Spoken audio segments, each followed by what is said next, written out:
Thanks for listening to Exploring the Wine Glass podcast, the podcast for people who love wine. I'm Lori Budd, a UC Davis winemaking program and WSET Level 2 graduate.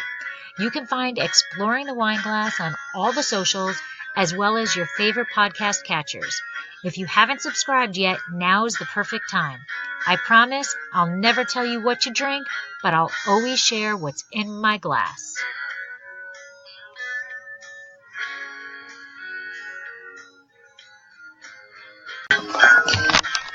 Welcome back to Winephabet Street. Today, Elmo's letter of the day is Y, and he is talking about the Yarra Valley in Australia. The region is named after the river that originates approximately 90 kilometers east of the Melbourne Central Business District and flows towards it and out into Port Phillip Bay. The name Yarra Valley is used in reference to the upper regions surrounding the Yarra River and generally does not encompass the lower regions, including the city and suburban areas. So unscrew, uncork, or saber a bottle and enjoy this episode of Winephabet Street. We'll give you the history, general characteristics, food pairings, and leave you with some facts to take away with you about the Yarra Valley. Have you had Yarra Valley wines? Send us a message and let us know. Slainte.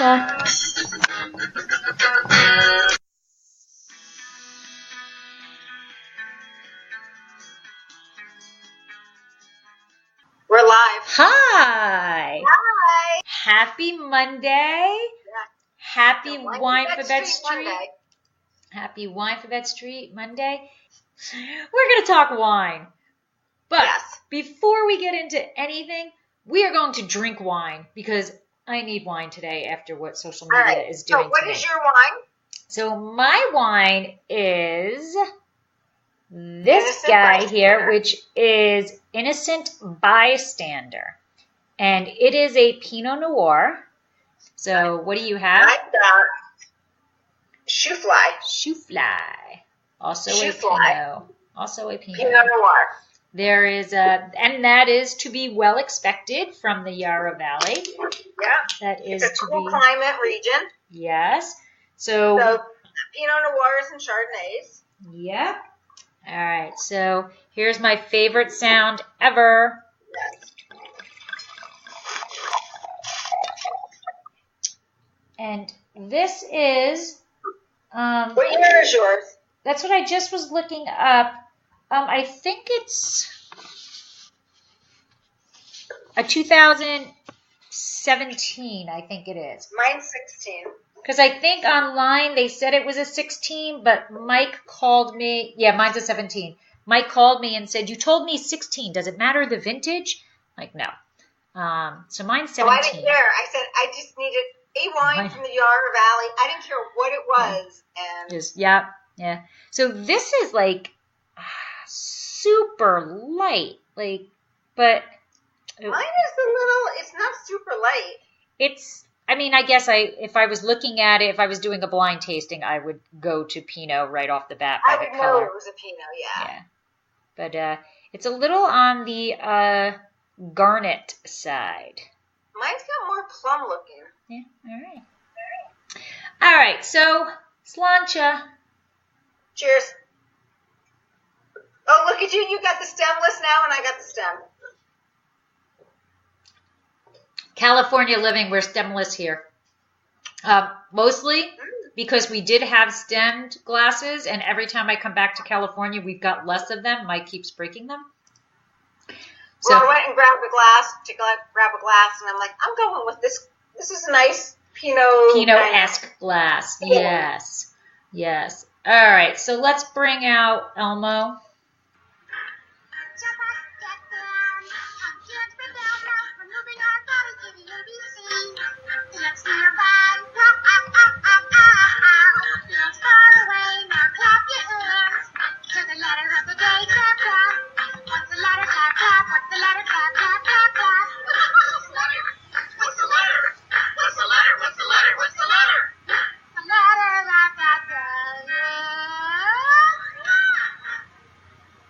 Welcome to the Yarra Valley.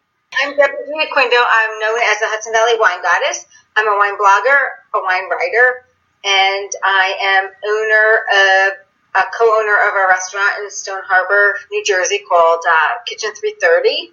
And I am an author of Tapping the Hudson Valley, Day Trips and Weekend Itineraries to the Hudson Valley. And I'm co-owner of Happy Bitch Wines. And am I missing something? I can't keep up with myself these days. I know. You are super busy. No, I think you hit it all. All right. So, and that's me in a nutshell. Lori, you're on. So me in a nutshell. I'm Lori. My husband and I own Dracena Wines, specializing in Cabernet Franc from the Paso Robles district. We just did our final blending for our 2017 Cabernet Franc. So that will be going to bottle at the end of July, beginning of August. I am founder of Cab Franc Day, and I have now started the blog and podcast have been separated to Exploring the Wine Glass. So you can find me on all of the social channels under Exploring the Wine Glass, which is, podcast and blog related, or Dracena Wines, which is all about Paso Robles wines. And I think that's about it for me. So let's get into the history of the Yarra Valley. The Yarra Valley is located just outside of Melbourne. It's about 90 minutes outside Melbourne. And it was once occupied by I can't even pronounce this. I always have these, you know me, I can't pronounce anything. Wurundjeri, who take their name from the Wurrung language, the word Wu-run, meaning monogum. So the Wurundjeri are witchetty grub people, and they were there long before the European settlers established themselves in the 1930s. So the Yarra River runs through the valley, and the Yarra River,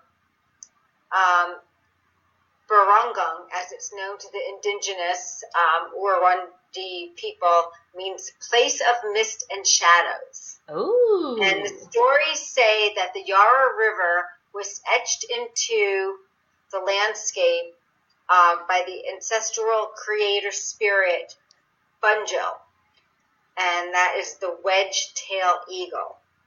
That's interesting because the Finger Lakes have been carved in by whatever god there was then, and the other lakes are by the god. It's every region almost has their religious lore, and these rivers are all handprints or claw filings or something of their gods. Right. And I'm sure I'm pronouncing the native, and I apologize. The native Wurundjeri I know I'm pronouncing that incorrectly, so I apologize.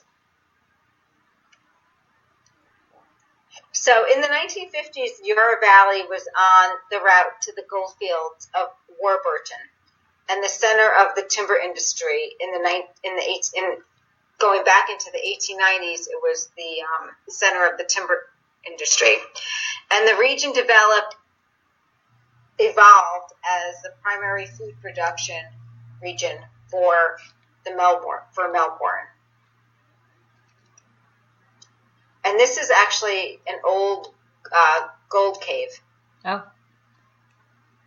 Where they would go and, look for gold and stuff. They need to board that up better because people like me would be going in there. Yeah, you're not kidding. So the Yarra Valley is Victoria's first wine growing district, and it dates back to 180 years. The first vines were planted in 1838 by the Rye brothers on what is known today as Chateau Uring. The first vineyard, known as Uring Station, produced the first Yarra Valley wine in 1845, and it was made by James Dardell. And then in 1950, it was sold to Paul de Castella. And Paul's favorite, this is really interesting. So Paul's favorite drink was Pomard, a Burgundy, Pinot Noir. And he didn't really have an interest at all in planting or making wine. And one evening, so he was a very wealthy person, so one evening the servant announced that there was no more Pomard left. Uh-oh. So what did he do? Oh my gosh, panic stricken.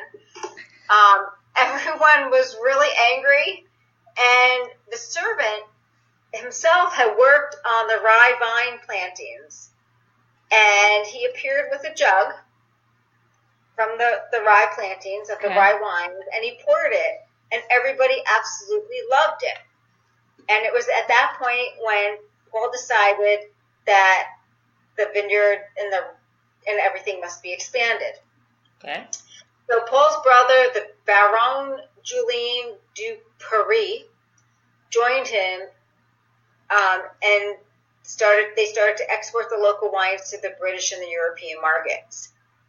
And in 1889, the Yarra Station was the only wine from the Southern Hemisphere to win a Grand Prix, which would be a medal, at the Paris expedition. Oh, wow. And then in 1921, and this is where it gets kind of sad. In 1921, the wine production ceased in the Yarra Valley. Demand for fortified wine increased, economic depression and adverse natural conditions took place. And in 1937, you saw a lot of the vineyards convert to pasture and cows and all that stuff. And then replanting began in 1963 when Reg Egan replanted vines and established Wantira Estate. And then Dr. Caritas, who had a doctorate in plant physiology from Oxford, he made the first commercial vineyard in the region after 50 years in 1973. And he became known for its bold, unique, and charismatic wines. And he was an innovator in the vineyard planting in unirrigated soil, low-yielding vines during a time of high yields and irrigation. And his pursuit of high-quality, cool climate vine styles became the hallmark of the Yarra Valley and actually played a role in the evolution of Australia's wine over the last 20 years. They saw a lot of development down under in the Yarra Valley. Moet established their Australian base in 1996. Domaine Chardon established Coldstream. And I was really looking for Coldstream because that would have been way cool. In 1989, the Yarra Station, Victoria's first vineyard, was replanted and the original buildings on the site were restored. And between 1990 and 2000, there were 40 new wineries established in the Yarra Valley. In 2006, the first operational Yarra Valley winery opened in town center. They had and that's where Giant Steps Innocent Bystander came to. So it's Innocent Bystander is fairly a young wine. Yeah. The Yarra Valley is considered to be one of the pioneer areas for development of Pinot Noir and Chardonnay in Australia. With the hilly region and the variation of altitude, it creates different climates and exposure, and this allows many varieties to excel. And today, the focus on site expression and fruit purity. Chardonnay and Pinot Noir are considered the royalty of the Yarra Valley, but they do produce Cabernet Sauvignon and Shiraz. They also thrive in the lower, warmer sites in the region. But they're pretty much a cool climate region, and they're right now experimenting with other grapes like Nebbiolo, Arnez, Gamay, and Gruner. Harvest, they're kind of the reverse as us. Right. So harvest takes place mid-February with Pinot Noir and finishes in April with Cabernet Sauvignon. And it's very similar to our harvest, September through November. And today it's one of the world's leading cool climate wine growing regions, producing classic style wines in many varieties. And it's also Victoria's premier food and wine tourism destination. So that's what I got on the history. All right. We are moving on to general characteristics. Okay, so the Yarra Valley is named after, as you said, the Yarra River that runs throughout the region. It begins at about 90 kilometers east of Melbourne City, and if you have a river, you need to have a mouth that you open up into a larger part of water, and that mouth feeds into the Port Phillip Bay. So since the topography of the region varies immensely, obviously so do the soil types. So there are two basic soil types that are in the area. The traditional areas on the northern side of the valley are gray to gray-brown in color, and on the surface range from loamy sand to clay loam, and in consistency with the red-brown clay subsoils. Frequently, these soils are frequently impregnated with rock, so it's not easy digging in there. There's quite a bit of rock in the region. Most are relatively acidic and low in fertility, but generally these types of soils drain very well.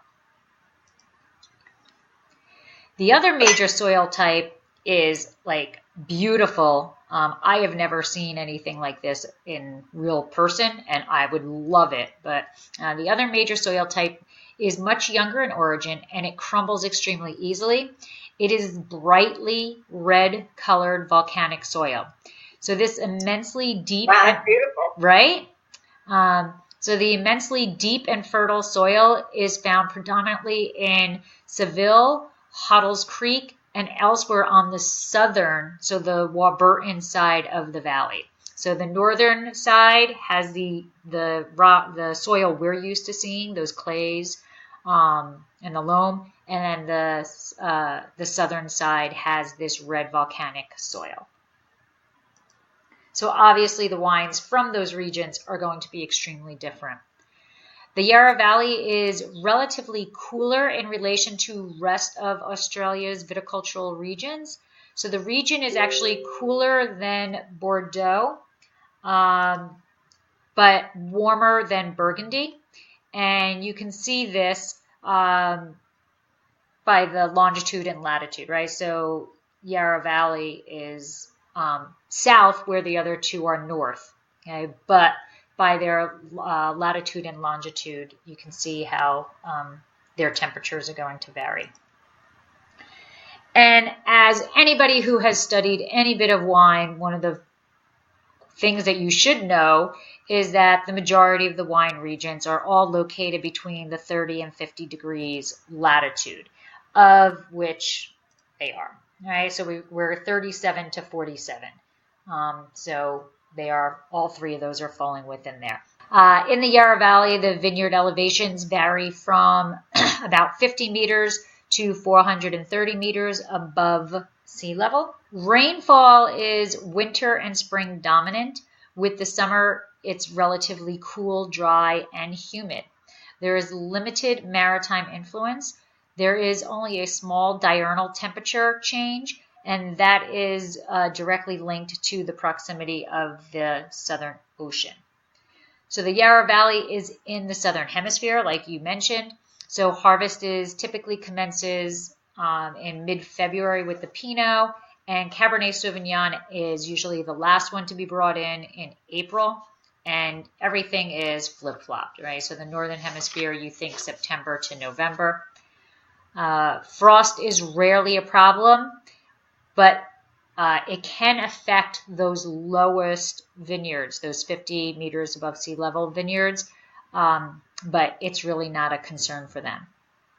With a 7-month growing season and a rainfall of only like 750 to 950 millimeters of rain, and usually it's on the lower end than the higher end, so much closer to the 750 than the 950.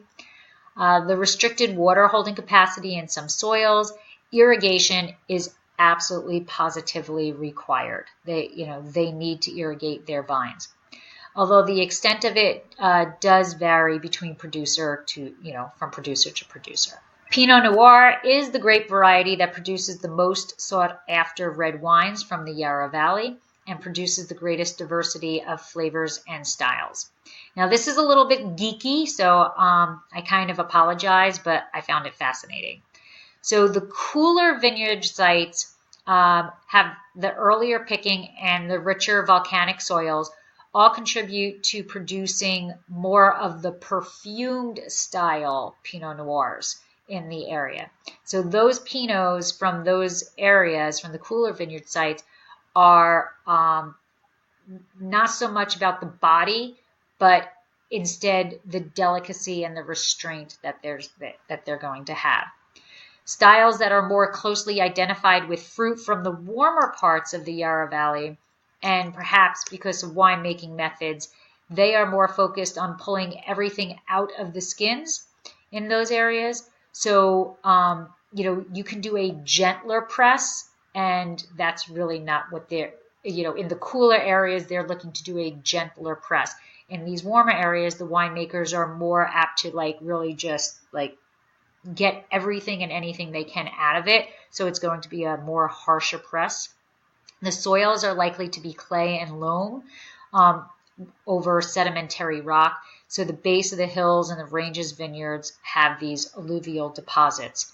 So warmer weather, if you're looking for Pinots from the Yarra Valley, if you're looking at the warmer vineyard sites, they're going to be bigger and bolder Pinots. Whereas if you take the cooler vineyard sites, it's going to be more delicate and more aromatic. So granite is really not common at all in the Yarra Valley, but if you can find a vineyard site that has granite soils, these are going to produce that mineral, that bone-dry, fine minerality Pinots that truly are giving you that earth and that mineral sensation that a lot of Pinots or Pinot lovers are looking for. In addition to Cabernet Sauvignon, they do produce Cabernet Sauvignon, Cab blends, and Syrah or Shiraz. But Pinot is by far the number one red. Now, on the other spectrum, right, wherever there is Pinot, there is Chardonnay. Okay? These wines are much lighter in weight and much less oaky than the older style of Australian Chardonnays. So back, years ago, the winemakers really were trying to make big, bold, hefty Chardonnays. And as the time has come through, what happened was the people didn't want them anymore. They were going by the wayside. So the winemakers have changed their winemaking styles, and they're now trying to have less impact or less influence from the oak and allowing you to actually taste the grapes that are there. So the wines are made from grapes that are typically picked at a lower level of sugar ripeness and a higher level of acid. The aromas and flavors are much more citrus. So you're thinking early harvest, you're thinking stone fruits, minerals, floral essences. Warmer sites in the Yarra Valley, those at the lower altitudes tend to produce fruit that have a tendency to favor the bigger and richer style. And in those areas, you're going to have a higher oak influence, and you're going to have riper stone fruit flavors. In addition to the Chardonnay, they also produce Sauvignon Blanc and Pinot Gris or Pinot Grigio. So that is what you can expect from the wines of the Yarra Valley. So very important. I do have a question, and I don't know the answer to it, to be quite honest. He wants to know what percentage of the world's production of wine comes from 30 to 50 degree latitude. Oh, it's like 98%. That's just where everything is. You have the few outliers, but it's way up there. That's what we learned in WSET. Where for every rule there's the exception of the rule, but between that 30 and 50, it's definitely the majority. You're in the 90% of wine regions. So, all right. On to drinking. About our wines? Yes. We're kind of enjoying this. So we're flip-flop from last month. Yeah, last week. Yeah, I'm kind of liking this shoe fly. This actually, I'll be honest, the Pinot tastes like a lot of Oregon Pinots. Oh, this does not. No? All right. So this let's has a little spice on the finish. No. This has yours is a lot darker than mine. Mine is very garnet. Mine is very garnet. It's a light garnet, but it's a garnet. This has plum. This has plum, so it's kind of dark fruit focused, but there's a little bit of, I don't want to say smoke, braised meat type of thing, you know, but it's very unilateral. It's just like, there's not much coming out of the nose, so it's definitely, you know, in terms of intensity, it's a low aroma. I get a cherry. Michael has got it spot on. It's bitter. It's really? when it's on your palate, it kind of separates on the palate, and it has a finish that just leaves a bitterness to it. Michael, I would say spice on a little bit on the nose, but not a typical Pinot spice, like this is really good. Like almost cardamom. Cherry, spice, and it's got like hints of black pepper on the finish. No, and no cherry. I'm really liking this. There you go. No, there's no cherry on this. This is a dark fruit. Yeah, I wouldn't say cherry at all. I get cherry. I'm really liking it. Mine's really nice. It's actually rather, I would say, medium minus in body. The tannin, medium minus. The acidity. I got a bit of acidity on it. Yeah, there's actually quite a bit of acidity on it. But there's just this bitter, like if you bit into a zest, you know, into a rind, not grind. Right. You bit into a rind. Hardly any fruit. Never had a Pinot Noir like this. Right. Mine, I'm liking mine. Yeah. Isn't there a song about shoe fly, don't fly with me? Yeah, shoe fly. I don't know. There's a brewery, shoe fly. I'm really liking this. It's got nice fruit. It's got nice spice.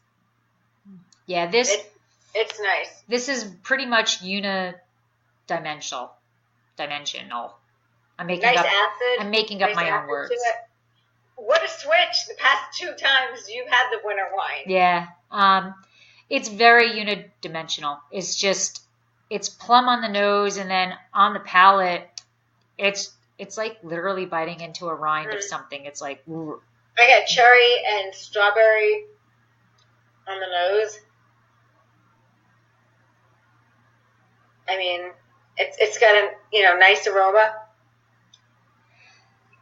Yeah, Michael is agreeing with me. He's like, or unidimensional or flat. It's just there. You know how when you're learning, light or medium bodied or whatever, right. And they say, compare it to the milks. This is just like milk. Like it's just there. There's no flavor. There's mine is nothing. Light bodied. It's not. I can't say it's medium, but I would go the 2% milk. 2% milk for this. It's nice. It really is. That's good. Michael said sour milk. Michael is digging this as much as I am. And I'm liking mine, so go find some shoe fly. All right. And I can tell you though, I looked up shoe fly. I looked it up on the web, and they don't really go into detail, to be honest with you, about the wine. It was founded in 2003, and they talk about their winemaking team, Ben Riggs, who's a native of McLaren Vale. They do source all their fruit from various vineyards, but they really didn't go into, like, if there's, who really owns it and who's the passion behind it. Yeah. Which I was kind of disappointed. There was very little about it. So the first thing I have written about my wine is really weird website. It talks about itself as an object. So it doesn't say, innocent bystander, blah, blah, blah, blah, blah. It just said, it uses it. So it instead of the winemaker's name or the winery's name. So its history dates back 100 years. Its true wine is that, it's historical. I take that back. So they started about 100 years ago, and it was the Chardonnay, like how I was mentioning how the old Chardonnay of the Yarra Valley was this big bowl, right? And now recently they started to rejuvenate and make more sense of the world's Chardonnay. So within the last 15 years, apparently Innocent Bystander's Chardonnay has really helped them progress. So, because according to them, it is because of the Chardonnay's past 15 years that really has made Innocent Bystander become something.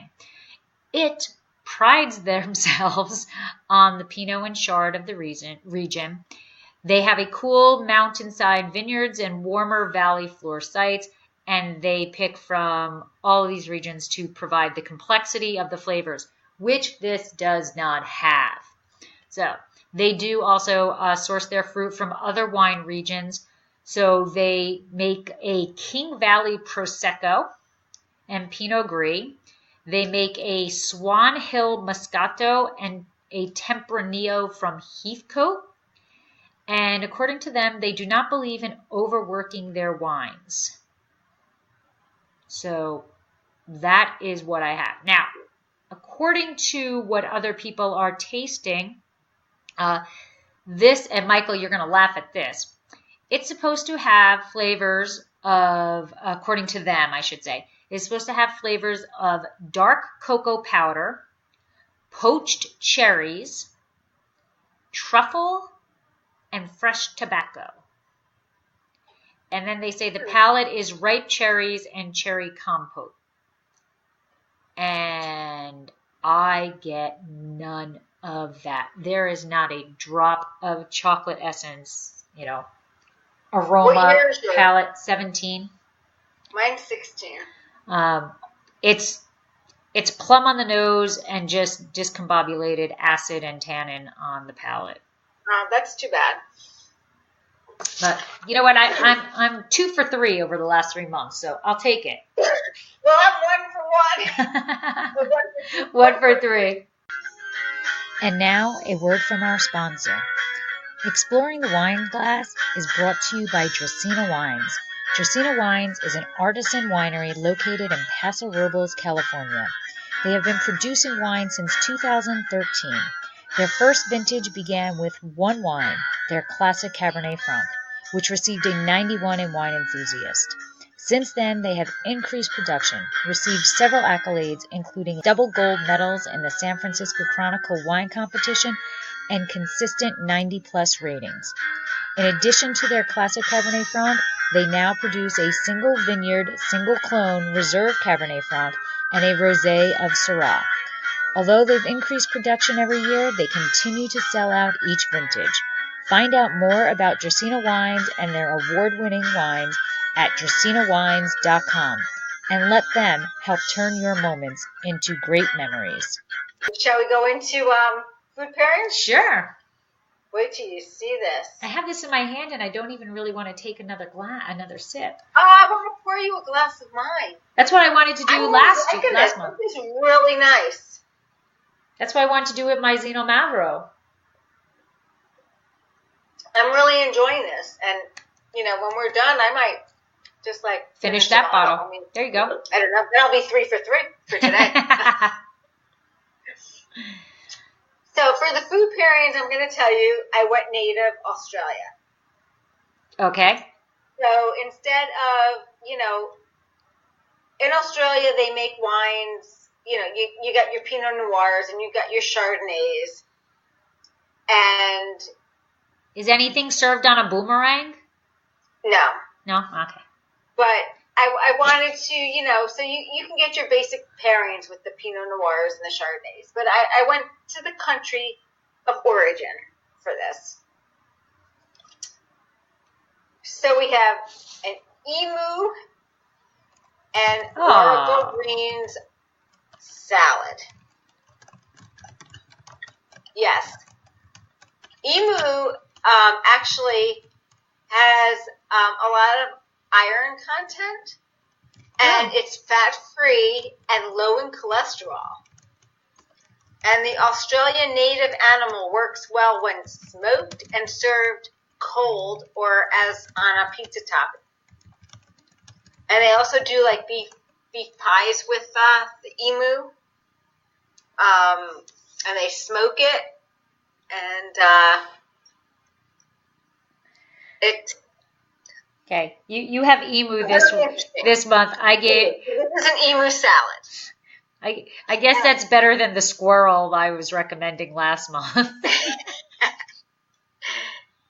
And here we have a kangaroo. Oh, come on! Dark ale pie. No wonder why the kangaroos punch people. Oh wait, I gotta go back to the emu. The emu goes well with a Cab Shiraz blend. Okay. Let me go back to the emu. I've fed emus. I don't ever want to kill an emu. So this goes well with the Cabernet and Shiraz blend. Okay.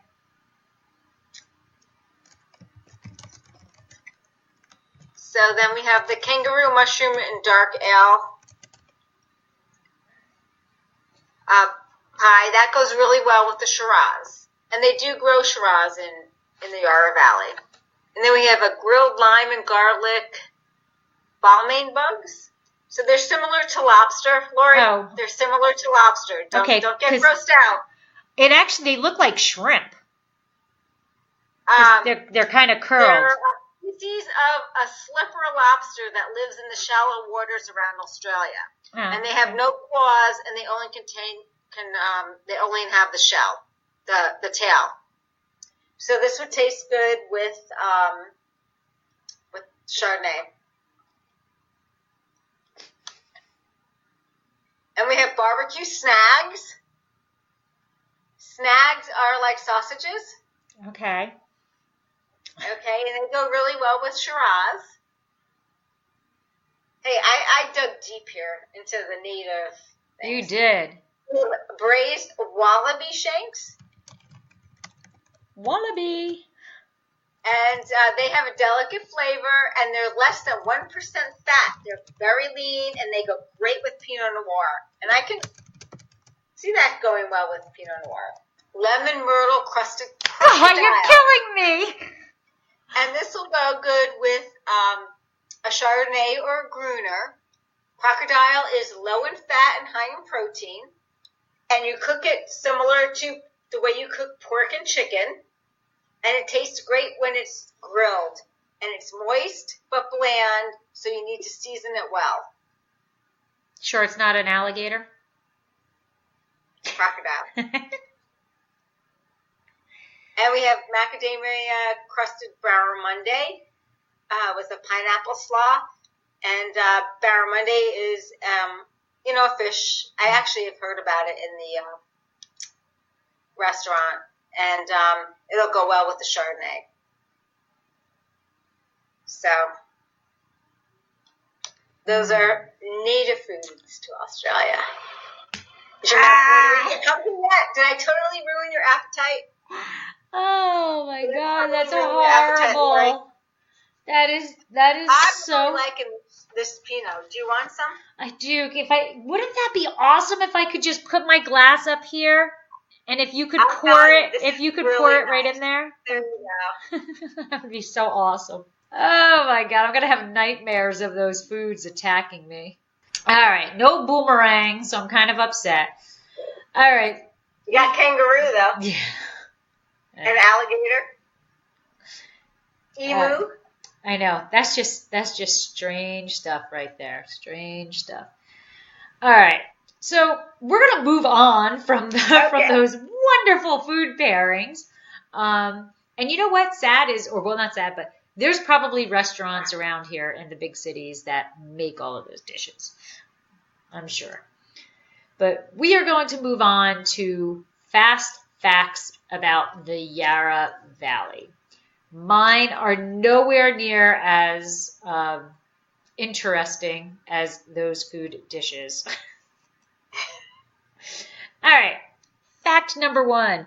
The Yarra Valley is located just 50 kilometers from Melbourne, which is the closest towns being Yarra Glen and Lilydale. Fact number 2. The Yarra Valley is considered a cool climate region. The temperature is usually mild and consistent. The spring is the wettest time with the most rain falling during the month. The cooler months also see considerable rainfall. The summers are actually very dry. Fact number 3. The Yarra Valley has a population of around 40,000 people. So I really didn't know if that was a lot of people or not a lot of people. So I did 40,000? That's, I don't know. Yeah, I had no clue, so I did a comparison to Bordeaux. Let's play a little game. How many people do you think live in Bordeaux? How many? I have no idea. More or less? No idea. Probably less. 279,000 people live in Bordeaux. Wow. So apparently the Yarra Valley does not have a lot of people in it. I'm guessing, it's pretty spread out. I think it's very, not so densely populated. Okay, fact number 4. If you are going to visit, some important road rules in Australia. First, you are driving on the left, which apparently, I thought this was kind of a cool thing. Like, it shows you how many people or what countries drive on the left versus the right type thing. So you are going to drive on the left in Australia. You must stick to the speed limit. You have to carry your driver's license and wear a seatbelt. And the blood alcohol limit is 0.05. And at all times, not just holidays, at all times, there are random breath and speed tests taking place. And the fines are extremely hefty if you get caught. So 0.05, that's pretty much don't even have a sip of wine. Like, don't even have a sip of wine. And fact number 5. The 2 best known varietals for the Yarra Valley are Pinot Noir and Chardonnay, although there are others that are increasing in popularity. There's your fast 5 facts. Posted the total population of France, 67 million. And the population of Australia is 24.6 million. Wow. Well, thank you for that point, for those numbers, Michael. That's a huge, huge difference. Yeah, that's a third. Yeah. I mean, when you go to France, it's definitely a densely populated area. But I guess Australia, I've never been there, but I guess Australia I've is never just been there, but I had family there. Always widespread. Yeah, I have family down, in Sydney. Oh, well, but what are we waiting for? I know, I gotta go before they die. Yeah. Sorry, Judy. Sorry. She's, because my great aunt died a couple years back. And so Judy's down there. So I gotta go before her time is up. Yeah, I sense a girls' trip coming on. Let's go. All right. And we'll do Winephabet Street from Australia. How cool awesome would that be? Yes. How about when you retire? All right. Time. We'll go down. Can that be my retirement present to myself? Yeah, we'll go. All right, cool. All right, look out, Australia. Absolutely, Michael. +1. Come on along. 2021? 2021, yep. Yeah, okay. Yeah, not too far. So, Debbie, tell us about next month's Winephabet Street. So, next month's Winephabet Street, and I'm going to give you the link. It's going to be Zinfandel. Cannot believe we're at Z. How long have we been doing this? 26 months. Yeah. 2 years. We've been doing this for 2 years? 2 years and 2 months. Shit, that's a long time. I know. It feels like yesterday we just said, hey, doesn't it feel like yesterday I said, sure, I'll do this I with have you. this idea. Who wants to join me? I'm like, sure, I'll do this with you. Yeah. And we'll really have to celebrate next month with Zinfandel, which is honestly one of my favorite grape varietals ever. Mike and I have loved Zinfandel for a long time. Before Zinfandel was cool to love, we have loved Zinfandel. Yeah, I've always liked Zinfandel. And we've seen it come kind of full circle. When we liked it, it was, it was somewhat tame, it was decent. And then it started going up and, it was blow your, palate away Zinfandel. And now it's back to kind of... There's different, different areas have different types right. of Zinfandel. There's the more austere and then there's the fruit forward. Right. I actually have 2 Zinfandels for next time, like comparable, like, oh my gosh. Side by side? Yeah. I have a 2000... I have to go. It's behind me, but I do have a vertical. You have a vertical. Okay, so a vertical. Yeah. Okay. Well, I actually just bought 4 Zinfandels this week while I was in Paso. I was down in Paso twice this week, and I bought Zinfandel both times while I was down there. So I will probably... Oh, thank you, Michael. Thank you so much. Oh, my gosh. Thank you. He said, by the way, this is one of the best podcasts or whatever, and I enjoy living daylight out of this. Thank you both. And I think so many people could learn and appreciate the wine world, and you too. Thanks again. Oh, thank you so much, Michael. That like warms our hearts. It really does. And I'm going to do a little favor then.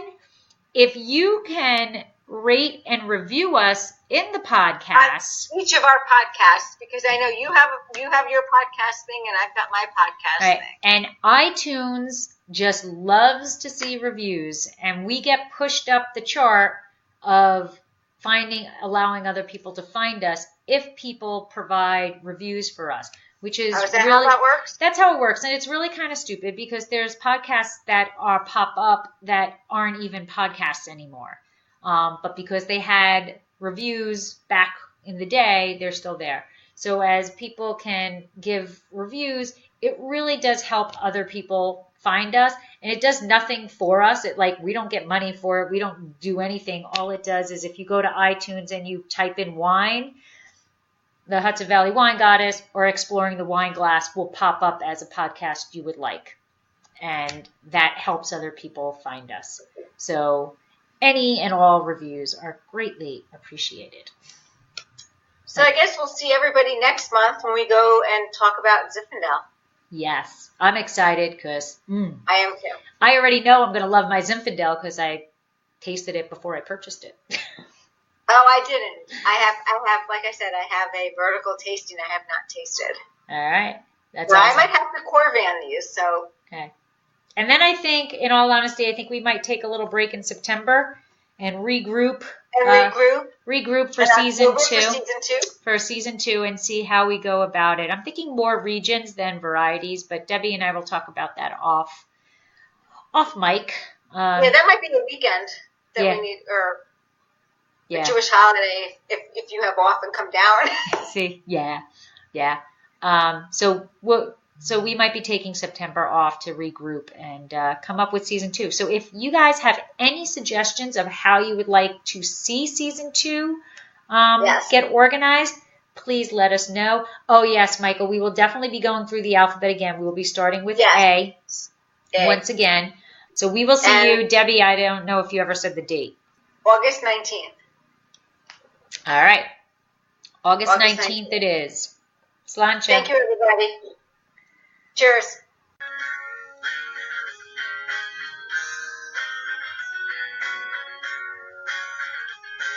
This has been another episode of Exploring the Wine Glass. Thanks for listening. If you have suggestions on what topics you would like me to discuss, please reach out on social media. You can find me on Twitter, Instagram, and Facebook as Exploring the Wine Glass.